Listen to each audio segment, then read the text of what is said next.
सत श्री अकाल, नमस्कार दोस्तों। आपका हमारे YouTube चैनल पे स्वागत है।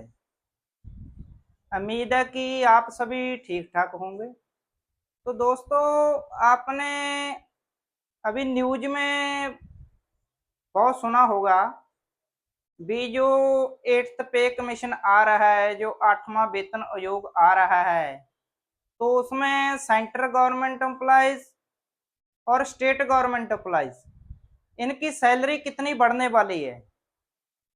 तो इसके बारे में बहुत सी न्यूज चल रही है, बहुत सारे वीडियो यूट्यूब पे आ चुके हैं।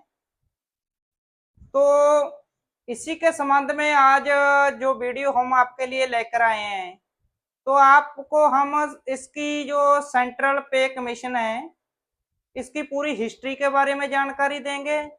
और जो 8th पे कमीशन अभी 2026 जनवरी में आने वाला है, तो उसमें सेंट्रल और स्टेट गवर्नमेंट एम्प्लॉइज की और पेंशनर की कितनी पेंशन और सैलरी बढ़ेगी, उसके बारे में भी जानकारी देंगे। तो आप हमारी वीडियो को लास्ट तक देखना और हमारे चैनल को सब्सक्राइब कर देना और बेल आइकन का बटन दबाकर नोटिफिकेशन ऑन कर लेना, ताकि जो आपको हमारी आने वाली वीडियो की जानकारी मिलती रहे। तो सबसे पहले दोस्तों, 8th पे कमीशन। 8th पे कमीशन 1 जनवरी 2026 से जो लागू होने वाला है, उसके रिगार्डिंग आज हम इस वीडियो में बात करेंगे। तो सबसे पहले तो हम आपसे बात करते हैं ये पे कमीशन क्या होता है।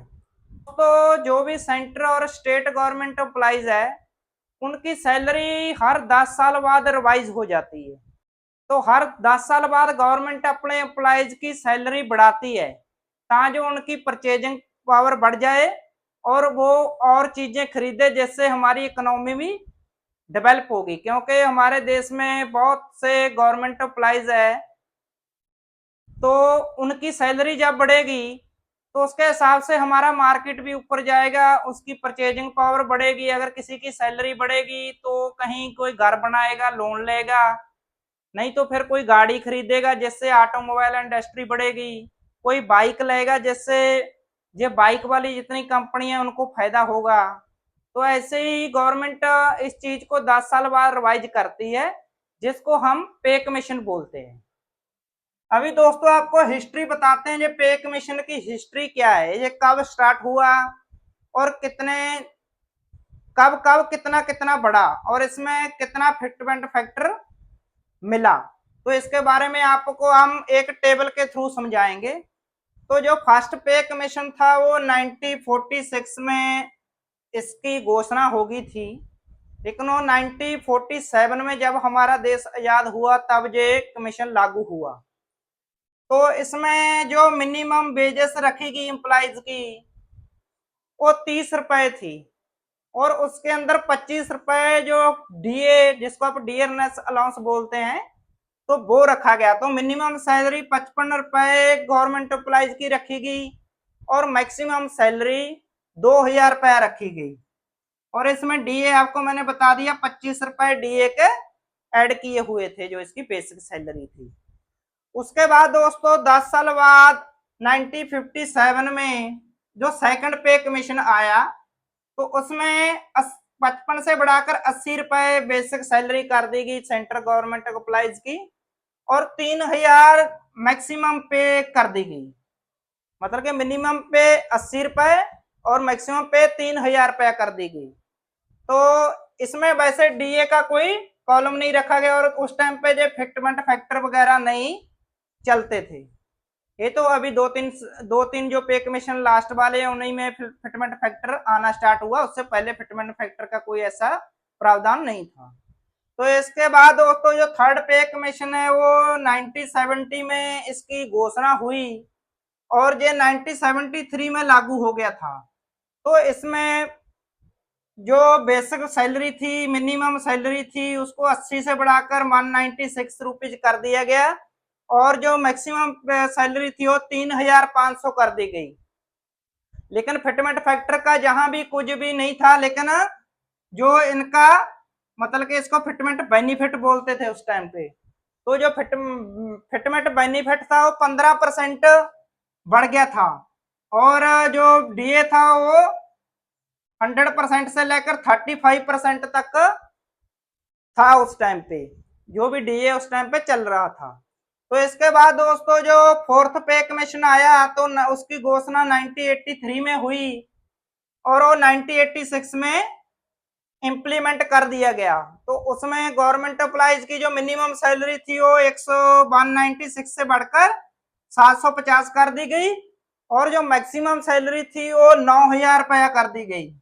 और इसके अंदर भी जो फिटमेंट बेनिफिट था वो 27.6% था और जो डीए था इसमें वो 155% से लेकर 63% तक डीए इससे पहले मिल रहा था गवर्नमेंट एम्प्लॉइज को। और इसके बाद दोस्तों जो फिफ्थ पे कमीशन आया तो वो 1994 में आया और 1996 में इसको लागू कर दिया गया और इसमें जो मिनिमम सैलरी थी वो 2750 रुपए और मैक्सिमम 26,000 रुपया मिनिमम सैलरी कर दी गई। तो जब फिफ्थ पे कमीशन आया तब फिटमेंट फैक्टर की शुरुआत हुई। तो फिटमेंट फैक्टर तब 1.86 लगाया और तब डीए 104% चल रहा था।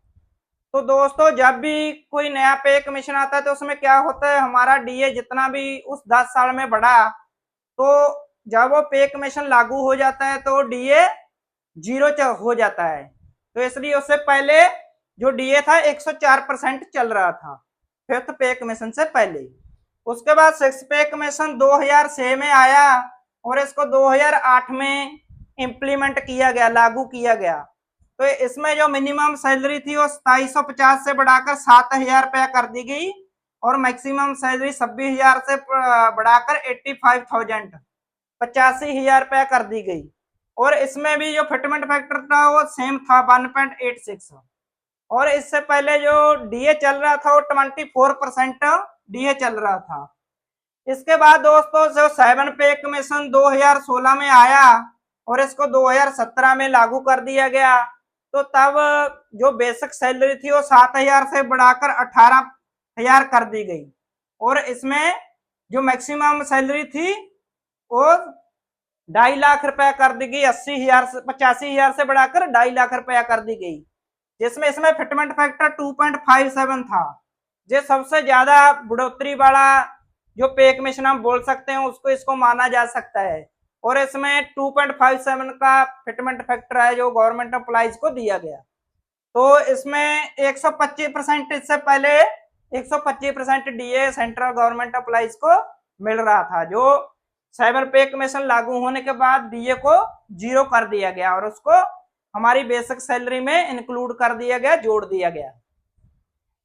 इसके बाद दोस्तों जो अभी 8th पे कमीशन है ये आपको पता है 1 जनवरी 2026 से लागू होगा, लेकिन इसका आने का भी कोई डेट का कंफर्म नहीं है। अभी गवर्नमेंट ने इसकी घोषणा ही की है तो अभी धीरे धीरे कोई मतलब कि इसकी पूरी कमेटी बैठेगी, वो डिस्कशन करेगी, फिर वो पूरा इसका ड्राफ्ट बनाएगी, फिर इसमें कैबिनेट में इसको मंजूरी मिलने के बाद ये लागू कर दिया जाएगा। लेकिन इसको लागू करने के 2027 को तक ये लागू हो जाएगा, लेकिन जो मिलेगा 2026 से 2027 हो सकता है, 1 साल इसको लागू होने में लग जाए। तो अभी कितना टाइम लगेगा वो तो आने वाला टाइम में ही हमारे को पता चलेगा। लेकिन इसमें एस्टिमेट क्या लग रहा है और जिस तरह से न्यूजें चल रही है और जो पीछे वाले जितने भी पे कमीशन आए उनके हिसाब से देखकर जो फिटमेंट फैक्टर है वो 1.86 से 2.86 के बीच में रहने वाला है। ये सबके अंदाजे हैं, लेकिन कितना रहेगा वो तो इसके आने के बाद ही कंफर्म होगा। और अगर 1.86 रहता है फिटमेंट फैक्टर तो मिनिमम सैलरी 18,000 से 30,000 हो जाएगी और जो मैक्सिमम सैलरी है वो मतलब के 2.5 लाख का आप 1.86 लगवा लो तो मतलब के 3.5 लाख 3.5 लाख तक जाएगी।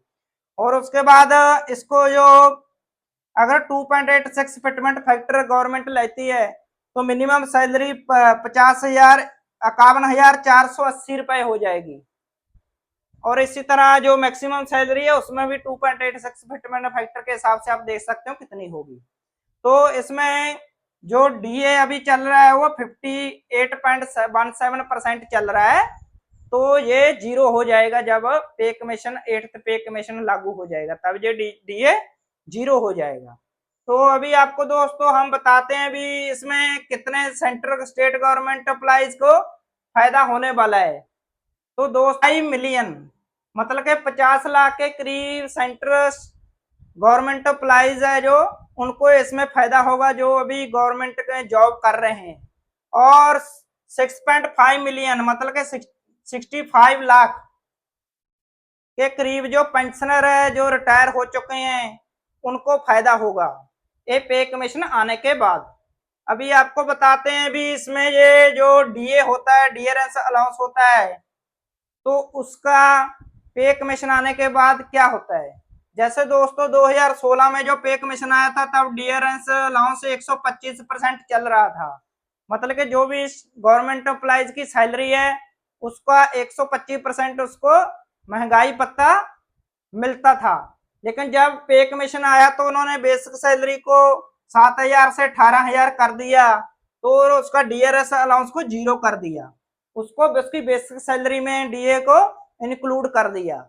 तो इसमें क्या होता है, जितनी हमारी बेसिक सैलरी है जितना हमारा डीए मिल रहा है दोनों को मिलाकर गवर्नमेंट देखती है भी कितना इसको पेमेंट अभी हम दे रहे हैं, तो गवर्नमेंट उसकी बेसिक पे ही उतनी कर देती है और डीए को 0 कर देती है। इसके बाद दोस्तों अभी जो डीए हमारा चल रहा है वो 58.17% चल रहा है।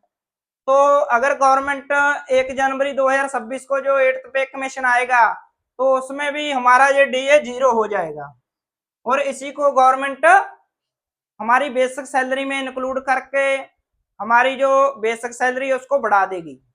तो इसी हिसाब से जो हमारी पे कमीशन का हर सेंट्रल स्टेट गवर्नमेंट एम्प्लॉइज को फायदा होता है, तो इसी सिस्टम के हिसाब से होता है।